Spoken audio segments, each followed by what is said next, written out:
एक कागज मैं आपको दिखाना चाहता हूं कि ये जो धमकी है, ये मुझे बड़ा अटपटा लगा। हम सबको बहुत दुख हुआ कि साहब अमेरिका अब हम पर नजर रखेगा। ये नजर किस पे रखी जाती है साहब? नजर तो चोर पे रखी जाती है। सीधे सीधे भारत को चोर बता रहा है अमेरिका, और प्रधानमंत्री जी खुश हो रहे हैं। प्रधानमंत्री जी चाहते हैं कि हम जश्न मनाएं, हम चोर हो गए हैं, हमें चोर साबित कर दिया गया। ये देखिए कि हम रूस से तेल खरीदेंगे या नहीं खरीदेंगे, उस पर नजर रखी जाएगी, और अगर खरीद लिया तो फिर से हम पर टैरिफ डाल दिया जाएगा। यह क्या हमारा रिश्ता है अमेरिका से कि हम पर नजर रखेगा अमेरिका और हम रखने देंगे नजर? और इसके लिए कहा जा रहा है कि ढोल बजाइए, नगाड़े बजाइए, खुश हो जाइए, डील हो गई। हम इस आदमी को, आप लोग, हम तो नहीं, आप में से कुछ लोग इसको लीडर मानते थे। हम तो कहते थे लीडर तो नहीं है, चलो डीलर होगा, और ऐसी डील लाया। तो ना लीडर है ना डीलर है, ये है क्या? ये नरेंद्र मोदी क्या है? लीडर तो नहीं था कभी, न था, न हो सकता है, न है। अरे हमने सोचा अडानी अंबानी के लिए डील लाते हैं तो हो सकता है देश के हित के लिए भी कोई डील लाएंगे, अच्छी डील लाएंगे। ये खाक है डील, ये डील लाए हैं।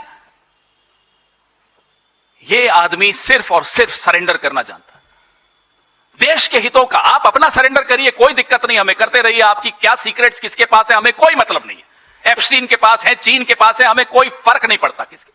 लेकिन आपकी सीक्रेट्स के चलते अगर देश के किसानों को नुकसान होता है, देश के आत्मसम्मान को नुकसान होता है, तो जी हां, हमें दिक्कत है और हम आवाज उठाएंगे। आप दबा दीजिए राहुल गांधी की आवाज लोकसभा में, हम बाहर उठाएंगे, उठाते रहेंगे आवाज। और जब एक बार कोई कॉम्प्रोमाइज हो जाता है ना, कॉम्प्रोमाइज शब्द बड़ा महत्वपूर्ण है जो राहुल जी ने इस्तेमाल किया पार्लियामेंट में। जब एक बार एक व्यक्ति कॉम्प्रोमाइज हो जाता है, फिर वो झुकता चला जाता है, बिछता चला जाता है, सब कुछ लुटाने को तैयार हो जाता है। वही आज नरेंद्र मोदी की हालत है, वही आज इस देश के प्रधानमंत्री की हालत है।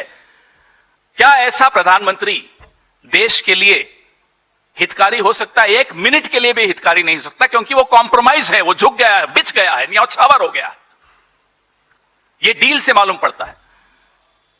ऑपरेशन सिंदूर के वक्त, सीज फायर के वक्त संशय था, शक था, लेकिन अब वो शक जो है बिल्कुल यकीन में बदल जाता है। ये है, हमें चोर साबित किया जा रहा है और हम खुश हो रहे हैं। पीयूष गोयल जी मुस्कुरा रहे थे, मुस्कुराहट उसकी जा ही नहीं रही थी।